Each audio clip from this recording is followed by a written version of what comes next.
કેમ છો ખેડૂત ભાઈઓ? મજામાં ને? તો વાંધો નહીં. અત્યારે તો તમારા કામ હાલતા હશે, અત્યારે મગફળીને બધું ઉપાડવાનું ચાલુ હશે અને એની વચ્ચે એક મોટા સમાચાર આવી રહ્યા છે જે આપણે કાલે પણ વાત કરી હતી કે અરબ સાગરમાં જે સ્થિર થયેલી સિસ્ટમ હતી દ્વારકા આસપાસ, તે હવે વાવાઝોડામાં પરિવર્તિત થઈ ગઈ છે. પહેલા લો પ્રેશર હતી આ સિસ્ટમ.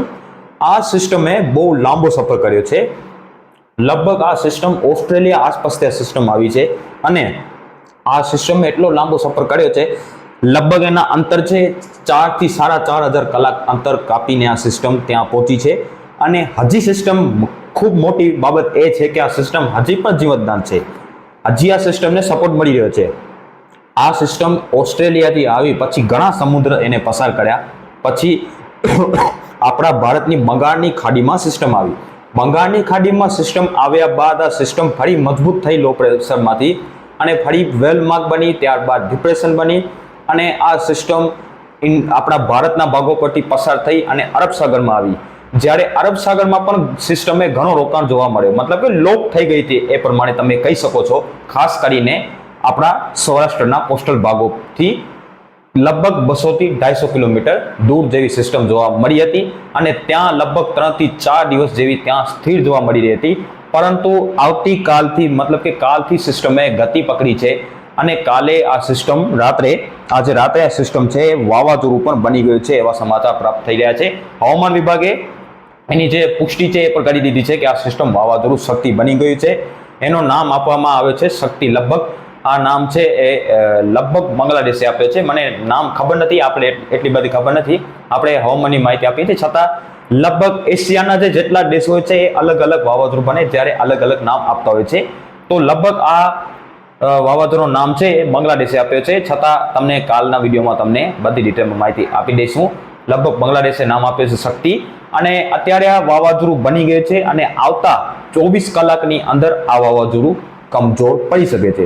મિત્રો, સૌથી મોટી વાત છે, કોઈ ખેડૂત ભાઈ ચિંતા કરવાની જરૂર નથી, કોઈ ગભરાશો નહીં. વાવાઝોડું ગુજરાત ઉપર આવવાની શક્યતા નથી. ડાયરેક્ટ ગુજરાત ઉપર વાવાઝોડું લેન્ડફોલ કરે એવી શક્યતા નથી. જે અત્યારની સ્થિતિ પ્રમાણે વાવાઝોડું 24 કલાકની અંદર જ કમજોર પડે એવી શક્યતા છે. ગુજરાતના ભાગો પર ડાયરેક્ટ વાવાઝોડું આવશે નહીં અને જો કદાચ બાય ચાન્સ આ તો વાવાઝોડું ન આવે અને કદાચ આ વાવાઝોડું આવે ને મિત્રો, તો ડરવાની જરૂર નથી, કારણ કે આ વાવાઝોડું મજબૂત જ નથી એટલું. તો સૌથી પહેલા વાત તમારી પાસે આ રહી ખેડૂત ભાઈઓ કે વાવાઝોડું તો નથી જવાનું. જો આવે બાય ચાન્સ તો પણ તમને ગભરાવાની જરૂર નથી, કારણ કે વાવાઝોડું એટલું મજબૂત નથી. તો નુકસાન ક્યાંથી થશે એ તમે કોમેન્ટ બોક્સમાં જણાવજો. તમને હું જરૂર એવો મને ક્વેશ્ચન કરજો, તમે જવાબ આપજો કે આ વાવાઝોડું શું કામ અસર ન પામી શકે છે, મતલબ કે શું કામ અસર એનો ન પડશે, આવશે તો પણ. તો એની કોમેન્ટ કરજો, તમને જવાબ આપવાનો પ્રયાસ કરીશ. હવે આપણે એ ચોખવટ કરી દીધી છે કે વાવાઝોડું બની ગયું છે અરબ સાગરમાં, શક્તિ વાવાઝોડું બની ગયું છે અને ઘણા ચેનલો ઉપર અત્યારે કહી દેવામાં આવ્યું છે કે આ વાવાઝોડું બની ગયું છે શક્તિ નામનું વાવાઝોડું. આપણે કાલે જ એનું કીધું હતું કે આ 24 કલાકની અંદર, આ ગણતરીના કલાકોની અંદર આ વાવાઝોડું બની શકે છે. એનું નામ આપવામાં આવે છે શક્તિ. હવે 6 તારીખથી લઈ અને જે 9 તારીખ વચ્ચે જે વરસાદ પડવાની જે શક્યતાઓ અત્યારે જે અત્યારે સોશિયલ મીડિયામાં અત્યારે જે એવા સમાચાર મળી રહ્યા છે કે 6 તારીખથી લઈને 9 તારીખ વચ્ચે ગુજરાતના ભાગોમાં વરસાદ જોવા મળી શકે છે. તો તેની અપડેટ છે આપણે કાલે જ આપી દીધી છે, છતાં આપણે ફરીથી માહિતી આપી રહ્યા છે. તો મિત્રો, વરસાદ આવશે એ ચોખ્ખી વાત છે, પણ ખાસ સૌરાષ્ટ્ર કચ્છમાં જ આવી શકે છે. આપણે પહેલા જ કીધું હતું કે ગુજરાત રિજનના ભાગોમાં, કાલે કીધું હતું કે ગુજરાત રિજનના ભાગોમાં સૌરાષ્ટ્ર કચ્છ કરતાં વરસાદ ઓછો જોવા મળી શકે છે, ન બરાબર વરસાદ જોવા મળશે. હવે તો પશ્ચિમ સૌરાષ્ટ્ર અને કચ્છમાં પણ વરસાદની ગતિવિધિ ઓછી બતાવી રહ્યા છે મોડલો, છતાં છૂટાછવાયા હળવા ભારે ઝાપટાની શક્યતા હજી પણ રહેશે. હું આ વાત ઉપર હજી પણ અડીખમ છું કે 6 તારીખથી લઈ અને 9 તારીખ વચ્ચે સૌરાષ્ટ્ર અને કચ્છના જે દરિયાકાંઠાના ભાગો છે એમાં વરસાદ જોવા મળી શકે છે. ગાજવીજ સાથે જે કમોસમી વરસાદ પડતા હોય છે, છૂટાછવાયા હળવા ભારે ઝાપટા, એ વરસાદ હજી પણ જોવા મળે એવી શક્યતા મને લાગી રહી છે. જ્યારે દક્ષિણ ગુજરાત, મધ્ય પૂર્વ ગુજરાત અને ઉત્તર ગુજરાતના ભાગોમાં આ તારીખો દરમિયાન કોઈ ખાસ વરસાદ જોવા મળે એવી શક્યતા નથી લાગતી. કચ્છના જે દરિયાકાંઠાના ભાગો છે અને પશ્ચિમ સૌરાષ્ટ્રના ભાગો છે ત્યાં ગાજવીજ સાથે છૂટાછવાયા હળવા ભારે ઝાપટાની સાથે વરસાદ ક્યાંક હળવો જોવા મળી શકે છે 6, 7, 8 અને 9 તારીખ સુધી. અને 9 તારીખ પછી શું થશે મિત્રો? હવે તેની માહિતી આપણે આપવાના છે કે હવે 9 તારીખ પછી શું થશે. તો હવે 9 તારીખ પછી 10 તારીખથી ગુજરાત, સૌરાષ્ટ્ર, કચ્છમાં સારી વરાપ જોવા મળી શકે છે. બધા વિસ્તારોમાં તડકો નીકળશે. છૂટાછવાયા ઝાપટાને બાદ કરતા કોઈ મોટા વરસાદની શક્યતા હવે 9 તારીખ બાદ નથી લાગતી. 10 તારીખથી આંશિક વરાપ મળશે. ઘણા વિસ્તારોની અંદર તડકો નીકળશે. ખેડૂત ભાઈઓ ઘણી રાહત મળી શકે છે. જે કામો છે, ખેતી કામો છે, એ બધા કામો હવે સરળ બની જશે. હવે મોટા વરસાદોની શક્યતા નથી લાગતી, કારણ કે ચોમાસાની વિદાય છે એ 10 બાદથી ઝડપથી વિદાય થાય એવી શક્યતા લાગે છે. જે બાકી સૌરાષ્ટ્રના વિસ્તારો છે અને દક્ષિણ ગુજરાતના બાકી વિસ્તારો છે ત્યાં હજી ચોમાસાની વિદાય નથી થઈ, ત્યાં પણ ઝડપથી ચોમાસાની વિદાય જોવા મળી શકે છે. 15 તારીખ સુધીમાં દક્ષિણ ગુજરાતના ઘણા વિસ્તારોની અંદર ચોમાસું વિદાય લઈ લે એવી શક્યતા પ્રબળ મને લાગી રહી છે. તો 10 તારીખ પછી કોઈ મોટા વરસાદની શક્યતા નથી લાગતી. એ પ્રમાણે ખેડૂત ભાઈઓ માટે ખૂબ મોટા અને મહત્વના સમાચાર છે. એક સારા સમાચાર પર છે કે 10 તારીખ પછી સારી વરાપ મળશે. અને જે વરસાદ જે છૂટો છવાય છે એ તો વરસાદ છૂટાછવાયા વિસ્તારોમાં ચાલુ રહેશે, એ વાત અલગ રહેશે. બાકી કોઈ મોટા વરસાદની શક્યતા હવે નથી લાગતી. ચોમાસાની વિદાય છે. બાકી સૌરાષ્ટ્રના છે, મહુવા આસપાસ, ભાવનગર આસપાસ હજી ચોમાસું ત્યાં સ્થિર છે. ત્યાંથી ચોમાસાની વિદાય શરૂ થશે અને ત્યારબાદ દક્ષિણ ગુજરાતના તમામ વિસ્તારોથી ચોમાસું 15-16 તારીખ સુધી વિદાય લઈ લે એવી પૂરી શક્યતા મને હાલ લાગી રહી છે.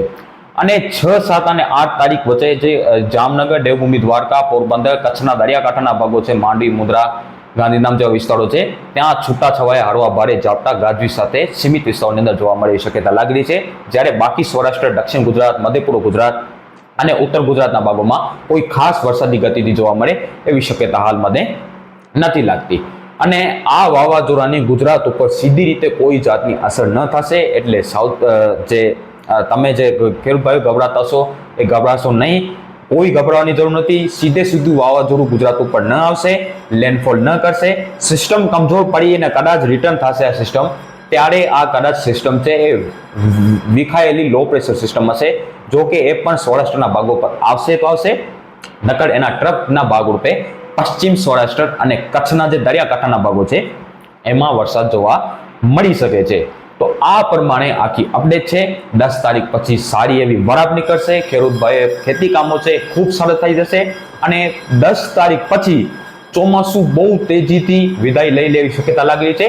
15 તારીખ સુધીમાં લગભગ દક્ષિણ ગુજરાતના તમામ જિલ્લાઓની અંદરથી ચોમાસાની વિદાય થઈ જાય એવી શક્યતા લાગી રહી છે.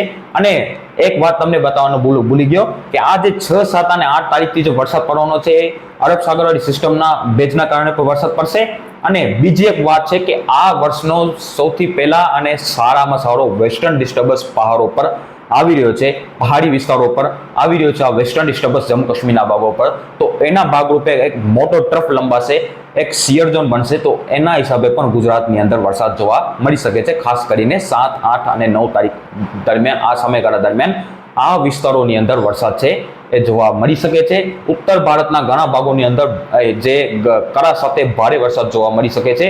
પણ ગુજરાતની અંદર પણ એની ગુજરાત સુધી અસર થશે. પંજાબથી લઈને ગુજરાત સુધી એની અસર થશે અને ત્યાં જે વરસાદ છે એ જોવા મળી શકે છે. ગુજરાતમાં કરા ન પડશે, પણ બાકી વિસ્તારોની અંદર ઉત્તર ભારતના તમામ વિસ્તારો, જેમાં પંજાબ, હરિયાણા, દિલ્હી, રાજસ્થાનના ભાગો સુધી જે કરા પડશે અને ભારે વરસાદ જોવા મળી શકે છે. આ વર્ષનું સૌથી મોટું અને સારામાં સારું વિશાળકાય વેસ્ટર્ન ડિસ્ટર્બન્સ આવ્યું છે, જે WD હોય છે, જે ઠંડીના શિયાળાના જે સિઝનમાં જે આવતા હોય છે વેસ્ટર્ન ડિસ્ટર્બન્સ, એનો વિડીયો પણ આપણે બનાવીશું. કારણ કે હિન્દીનો આપણો ચેનલ છે રેયાન વેધર, એના ઉપર તો ઘણી માહિતી આપેલી છે, પણ આ ચેનલ ઉપર પણ આપણે હવે ઠંડી આવશે જેમ જેમ તે વેસ્ટર્ન ડિસ્ટર્બન્સની પણ તમને માહિતી આપતા રહીશું. તો આ વરસાદ પડશે એ વેસ્ટર્ન ડિસ્ટર્બન્સના કારણે પણ હશે, એનો ટ્રફ લંબાશે, શિયર ઝોન થશે એના કારણે પણ હશે.